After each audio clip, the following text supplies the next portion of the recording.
Right guys, now I've got some apologising to do. I'm sorry I've been busy, I know, I've got excuses coming out my ears.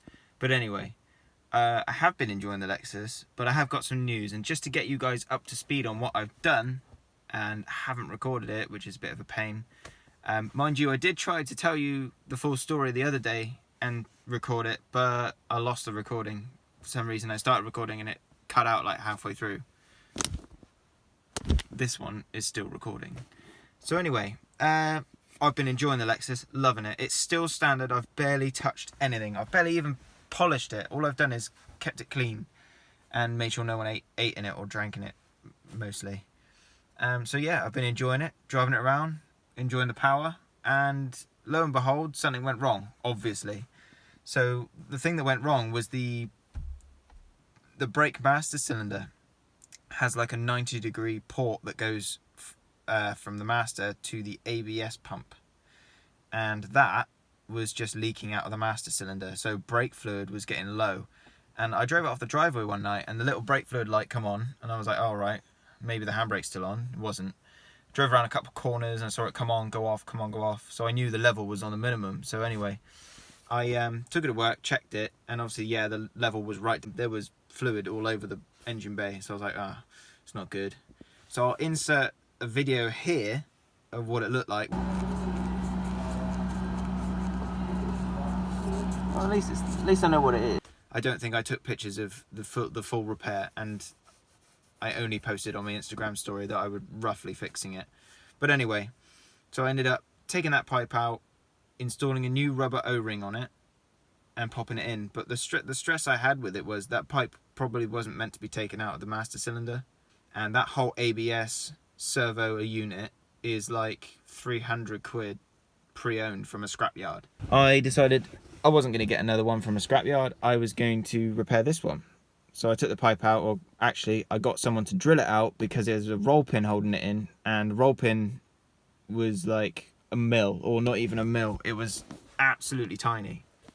So someone came to work to fix something that was broken. I asked him while he was there, could he have a look at this? And he did. Lo and behold, it took about like 10 minutes and he done it. So that was sweet. But yeah, that got drilled out to about a 2.5 mil hole. And then I took the pipe out, replaced the seal. Obviously I had to get a seal that was like brake fluid resistant and stuff like that. Got that. Sorry, not seal, O-ring. Anyway, put it back in, nice snug tight fit, and then got a set of roll pins and punched the right one in. It hangs out a little bit, probably about 6 mil, maybe, but it doesn't matter as long as it's in there and tight. It's all good. Now I will show you it. I'll just go to the bonnet. Oh, turn the light off. Oh, turn the light off. Oh, turn the light off. Otherwise, I will forget. Hopefully, we're still not lacking too much sunlight. So here's the unit itself. Obviously, reservoir, master cylinder, ABS pump maybe. But anyway, it was leaking off of this plastic pipe here. It was leaking straight down onto all the other gubbins underneath. It was quite hard to tell where it was coming from, but I eventually did tell. Actually really easy to get out. You got the 4 brake lines coming from it, and then inside the car, underneath the kick paneling, there was the 4 bolts holding the master on, and obviously the pedal connection, and that was it. I unplugged it and fixed it and put it back in, plugged it back in, and no warning lights. I bled the brakes actually normally. I bled the brakes like, you know, foot on the floor and cracked the nipple off. I didn't do it with electric bleed or anything, so fingers crossed, good fix. So far I've driven to Bristol, I've driven to work a few times, and no leaks, so that's really good. Next port of action for this is the headlights.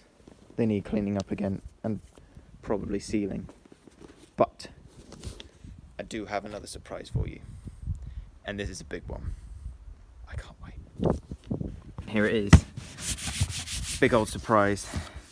George has finally got some proper coilovers. I'm so used to having cheap Volkswagen coilovers. This is going to be a complete treat for me now, and I've already unboxed them obviously, but this is like an unboxing video outside.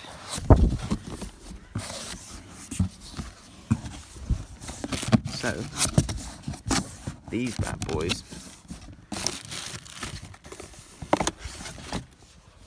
these beautiful things from BC. I'd like to say top of the range, I'd imagine it is.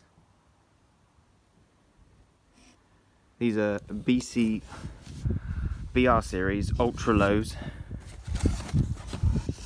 and they're equipped with a 10 and a 12k spring. Now, some people might say that's too soft. I'm not too worried at the moment. I know a lot of people that have gone real low static with these cars, and that's not enough, which is fine. So I'm gonna literally take it to work tomorrow, after work, chuck the cores on at the set height that they're already at, and just see how it sits. Obviously I haven't got wheels or anything to get any fitment, so it will be a case of when I get wheels, that's the point when I'll dial them in and get them set up a bit more. But obviously I've got damper adjustment, so I can go ahead and choose all my settings for that, and just get used to them, drive around on them. It'll be a lot less boaty, I can say. So I don't know if I'll document it. I might try to. It'll be after work tomorrow. I'll fit them, so literally straight after I'm going to get them on. They don't look that difficult to fit, as in should be quite an easy in and out job. I'm hoping anyway. I just don't want to get any more problems, but the car does seem to be performing really well, so it's good. Stay tuned for Lexus on coilovers. Can't wait. And trust me, I'll try and not film when it's super dark tomorrow, but I'll get one of those shots where it's not on coilovers and then it is on coilovers the next minute, so it's pretty dark. I'm trying to remember where I stood in that, but yeah. Let's get a picture of it without coilovers. Taking loads of pictures, so it should be good.